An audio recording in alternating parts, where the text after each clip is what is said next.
চাঁদপুর চাঁদপুর চাঁদপুর মুন্সিগঞ্জ চাঁদপুর সদরঘাট এ যেন এক ব্যস্ততম নদীবন্দর, যেখানে শহরের কোলাহল আর নদীর স্নিগ্ধতা এক হয়ে মিশেছে।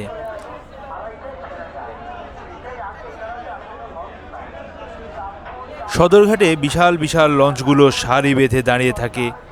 এর মাঝেই ছোট ছোট ভ্রাম্যমান ভাসমান দোকানগুলো ব্যস্ত, নানা পদের পণ্য নিয়ে ক্রেতাদের ডাকছে দোকানিরা। এখানে চোখে পড়ে ছোট বড় অনেক নৌকা। কিছু নৌকা এক পাশ থেকে অন্য পাশে পারাপার করছে, আর মাঝিরা সবার মনোযোগ আকর্ষণ করতে ব্যস্ত। করবো নাকি কাকা, ও পাশে যাওয়া যাবে?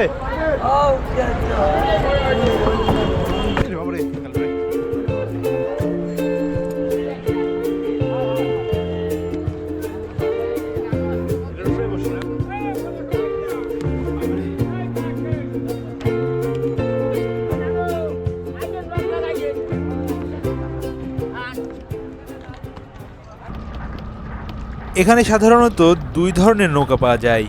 বড় নৌকা, যেখানে অনেক মানুষ একসাথে পারাপার হয়, আর ছোট ছোট কিছু নৌকা পাওয়া যায় যেখানে মাত্র 5-6 জন বসতে পারে। ভাড়ার ব্যাপারটা অনেকটাই কম, মাত্র 10 টাকা। তবে চাইলে রিজার্ভ নিতেও পারবেন, সেক্ষেত্রে ভাড়া আসবে 30 টাকা।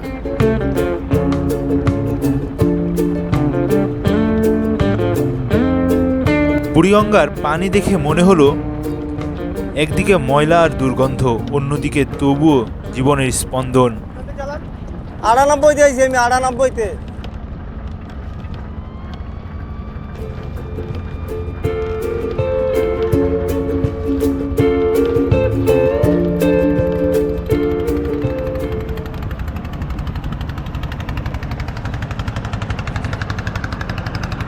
স্থানীয়রা যাকে রোহিঙ্গা মাছও বলে থাকে, হয়তো এরা দ্রুত এই পরিবেশে মানিয়ে নিয়েছে, ঠিক যেমন রোহিঙ্গারা।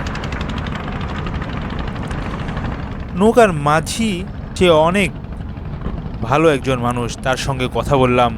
তিনি জানালেন এই নদীতে 24 ঘন্টায় নাকি নৌকা পাওয়া যায়। তার রোজগারের গল্প শুনে মনে হলো এই নদী শুধু যাত্রী নয়, মাঝিদের জীবনও বহন করে। 500 কোনোদিন 600 কোনোদিন 400, ঠিক নেই, দাম কম বেশি আছে। এখন তো পানি বিষাক্ত হয়ে গেছে না, ভালো মাছ না। হয়েছে ওই যে এক পদের ওই চেক বাগা কয়, কেউ কয় রোহিঙ্গা মাছ। নদীর এপাশটায় সদরঘাট আর ওপাশে তেলঘাট। রাত্র 4টায় আর কেন নাম পানিতে টাউনের ময়লা পানি, হয়তো ওই কোনো এক অসুবিধার পানি। সময় এখানে তেলের ব্যবসা হতো। যখন ওপারে নামবেন তখন ঘাটের জন্য ভাড়া লাগবে মাত্র 2 টাকা। এটি বেশ মজার এক অভিজ্ঞতা। ওপারে গিয়ে দেখবেন টুংটাং শব্দে মেরামতের কাজ চলছে, বড় বড় লঞ্চ আর জাহাজ। ওখানে 10 টাকা করি, আমরা 30 টাকা রিজার্ভ। এখানে যেন নৌকার ছোট জগৎকে ঘিরে রেখেছে। 10 টাকা করে 5 জন নয়, 50 টাকা পারি হবে। তবে বলে রাখা ভালো, আজ তেলঘাট আমি গুলিস্তান থেকে হেঁটে হেঁটেই সদরঘাট পর্যন্ত শ্যামবাজার। গিয়েছিলাম। হাঁটা কষ্টের হলেও পুরো অভিজ্ঞতাটা ছিল দারুণ। চাইলে আপনিও একদিন ঢাকায় নৌকার ভ্রমণের স্বাদ নিতে পারেন। এখন শহরের 250 আছে, 250। এই অন্যরকম সৌন্দর্য আপনাকে মুগ্ধ করবেই।